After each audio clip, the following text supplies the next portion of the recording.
አሰላሙ አለይኩም ወራህመቱላሂ ወበረካቱ። ውድ ሁሉ ገብ ቤተሰብ ቻናል ቤተሰቦች እንዴት ናችሁ? ሰላም ናችሁ ወይ? ስራ፣ ጤና ሁሉ ሰላም? ከኔ ጋር ሁሉ ሰላም ነው አልሐምዱሊላህ። ላይክ ሰብስክራይብ እያደረጋችሁ አበረታቱኝ ማለት ነው። ስለምታረጉኝ ከልብ አመሰግናለሁ። ዛሬ ይዤላችሁ የመጣሁት ማለት ነው በህይወት ውስጥ የሚያጋጥሙን ፈተናዎችን ለማለፍ የሚረዱ 10 መንገዶችን ነው ማለት ነው ይዤላችሁ የመጣሁት።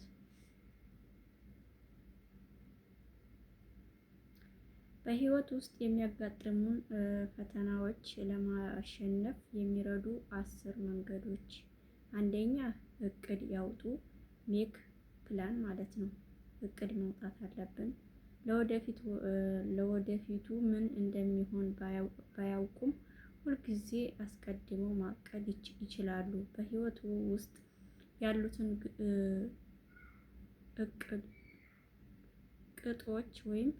ቅጦች ይመልከቱና ምን ፈተናዎችን እንደሚታገሉ ይመልከቱ። እጅግ በጣም ጥሩ ውጤቶችን ይገምግሙ እና እንዴት እነሱን ለማሳካት እቅድ ያውጡ። የሆነ ቦታ ከሰሩ እና ሊያጋጥሙት የሚችለውን ነገሮች አይነቶች መገምገም ከቻሉ ከዚያ አስቀድመው ማቀድ ይችላሉ። ትምህርት ቤት ላሉ ተማሪዎች ይህ ተመሳሳይ ነው። ተግዳሮት የጊዜ አያያዝ ከሆነ ለምሳሌ የቀን መቁጠሪያ፣ አስተዳደር፣ መማር እና ማቀድ ይችላሉ። ለምሳሌ ሁለተኛ እርስዎ ብቻውን እንዳልሆኑ ይወቁ። ናው ዩር ኖት አልዋን።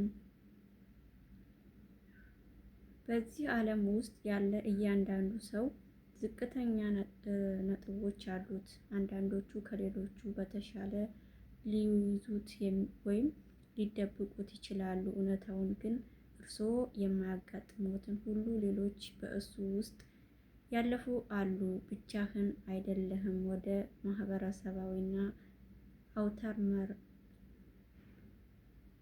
መረብዎ ለመድረስ ይሞክሩ። በሁሉም ህይወት ቅንብሮች ውስጥ ስሜትዎን ይናገሩና ስጋዎችዎን ይግለጹ። ሶስተኛ ለእርዳታ ይጠይቁ። አስክ ፎር ሄልፕ። እርስዎ ብቻውን አይደሉም፣ ስለዚህ እርዳታ ማግኘት ይችላሉ። እርዳታ በመጠየቅዎ ማፈር አያስፈልግም። በሚወዱት ሰው፣ የማያውቁትን በአማካሪ ወይም በጓደኛው ላይ መተማመን ቢመርጡ እርስዎ እንዲሳኩ ሊረዱዎት የሚፈልጉ ሰዎች አሉ። አራተኛ ስሜትዎን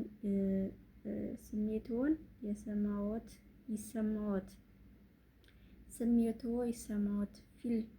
ፊል ፎር ፊሊንግስ።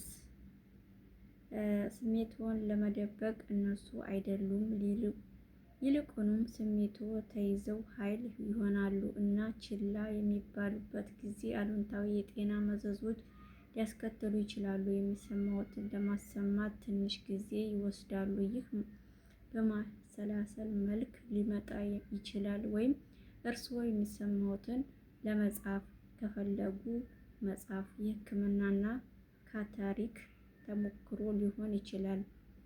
ስሜትዎ ሊሰማዎትና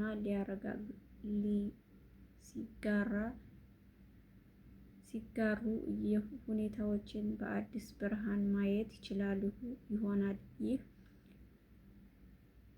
መልመጃ ልብ ወለድ መፍትሄዎች ለማምጣት እና ማንኛውም ተግዳሮቶች ለማሸነፍ ሊያመራዎት ይችላል። አምስተኛ ድጋፍን ይቀበሉ። አክሴፕት ሰፖርት ማለት ነው። ድጋፍን ይቀበሉ። አክሴፕት ሰፖርት። እርዳታ መጠየቅ የሳምንቱ አንድ ጎን ብቻ ነው። በሳምንቱ በሌላ በኩል ድጋፍዎን ለመቀበል ክፍት እና ፈቃደኛ መሆን አለብዎት። እርስዎን ለመርዳት የሚመጡ ሰዎች ስለ እርስዎ ያስባሉ። በሚፈልጉት ጊዜ እርዳታ ለመቀበል ክፍት ይሁኑ። ስድስተኛ ሌሎችን መርዳት ሄልፕ አዘርስ። አሮጌ አባባል እርስዎ የሚመጡትን ያገኙት አሮጌው አባባል እርስዎን የሚሰጡትን ያገኙት ነው ይላል። እርስዎ በአንድ ሁኔታ ውስጥ ከገቡ ወይም እርስዎ በከባድ ጊዜ ውስጥ የሚያስፈልገውን ሰው ምክር ካለዎት መርዳቱን ያረጋግጡ። ሌሎችን መርዳት እነሱን ብቻ ይጠቅማል፣ ግን እርስዎ ራስዎን የበለጠ ደስተኛ እንዲሆኑ ይረዳዎታል። ሰባተኛ ትልቅ አስብ ታንክ ቢግ ውድቀት መፍራት ወይም ውሳኔ ከማድረግ ፍርሃት የተነሳ ራስዎን ትንሽ ያስቡ። ማድረግ ቀላል ሊሆን ይችላል፣ ነገር ግን በሕይወት ውስጥ ታላቅ ነገሮች ለማከናወን አደጋዎችን ለመውሰድ ክፍት መሆን አለብዎት። በማንኛውም ተግባራቶች ሊከሰቱ ይችላሉ። ሁል ጊዜ ያስቡ እና ትልቅ ይሁኑ። በዚህ መንገድ እርስዎ ከመገመትዎ በላይ ብዙ ያገኙታል። ሀሳቦችዎ በራስዎ መንገድ እንዳይገቡ ለማድረግ ይሞክሩ።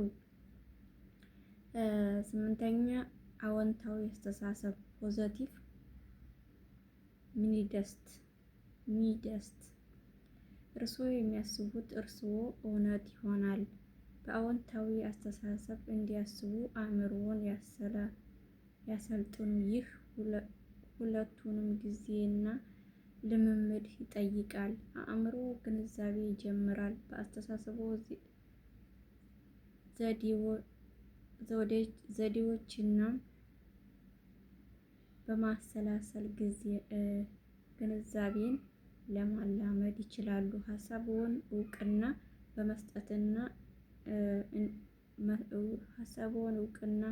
በመስጠትና እንዲያልፍ ሲፈቅዱ አሉታዊ ሀሳቦችን በመንገዳቸው ላይ ማቆም ይችላሉ። ዘጠነኛ ተስፋ አትቁረጡ ዶንት ጊቭ አፕ። ተፈታታኝ ሁኔታ ሲፈጠር በትምህርት ቤት ውስጥ ትልቅ ፈተና ይሁን ወይም መጪው የሩጫ ውድድር ተስፋ አይቁረጡ። ተግዳሮቶችን የማሸነፍ ጽናት ትልቅ ቁልፍ ነው። ተስፋ መቁረጥ ማለት ተግዳሮቶቹን ማሸነፍ ወይም ከእሱ መማር አይችሉም ማለት ነው። ድጋፍን በመጠየቅ ስሜትዎ በማሰማት ወደ ውስጥ ለመግባት እቅድ በማውጣት በፈታኝ ሁኔታዎች ውስጥ ኃይልን ይስጡ። አስረኛ በስራ ብልጥ ከባድ አይደለም። ወርክ ስማርት ኖት ሃርድ። በአጠቃላይ አንድ ነገር ለማከናወን ከአንድ በላይ መንገዶች አሉ። ሆኖም ሁልጊዜ አንድ ጥሩ መንገድ ወይም እሱን ለማድረግ በጣም ጥሩ መንገድ አለ። ከከባድ ይልቅ ብልህ ለመስራት ወደ ኋላ በመስራት ይጀምሩ። ግብዎን ይዘርዝሩ እና ይግለጹ። ከዚያ እንዴት እነዚያ እንደሚደርሱ ሕይወትዎን ያቅዱ። እርስዎ በፊት የመጡ ሌሎች ሰዎች እንዴት እንዳደጉት ለማየት ምርምር ያካሂዱ። በተሻለ ሁኔታ እንዴት ማድረግ እንደሚችሉ የራስዎን ችሎታ እና ሀሳቦች ይቁጠሩ። ከዚያ በመንገድዎ ላይ ተጣብቀው ወደ ስራ ይሄዱ ይላል ማለት ነው። ይሄ ነው የዛሬው ርዕሴ። ውድ ቤተሰቦቼ ላይክ ሰብስክራይብ እያደረጋችሁ አበረታቱኝ። ውድ የቻናሌ ቤተሰቦች ማለት ነው። ከልብ አመሰግናለሁ ሁላችሁንም። በያላችሁበት የዓለም ዳርቻ አላህ ይጠብቃችሁ ማለት ነው። በህይወት ውስጥ የሚያጋጥሙ ፈተናዎች ለማሸነፍ እነዚህን ነገሮች ናቸው ማለት ነው። አሰላሙ አለይኩም ወረህመቱላሂ ወበረካቱ።